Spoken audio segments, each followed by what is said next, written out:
Hi, so I have a Brother printer. So I'm facing this particular problem. The toner light is continuously on. I have replaced the toner as well and still see the light.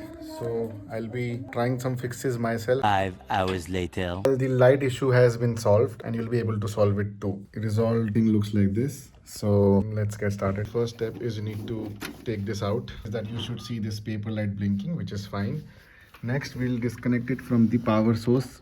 Now we need to press this go button, and while pressing we need to ensure that we put the power back on, and now the power is on. These three lights are blinking. Lift the go button, and now I need to press the go 9 times.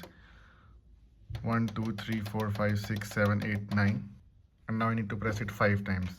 1 2 3 4 5, and now I need to put this back, and you're good to go. I hope you liked the hack, and subscribe, like, and comment. Until then, sayonara.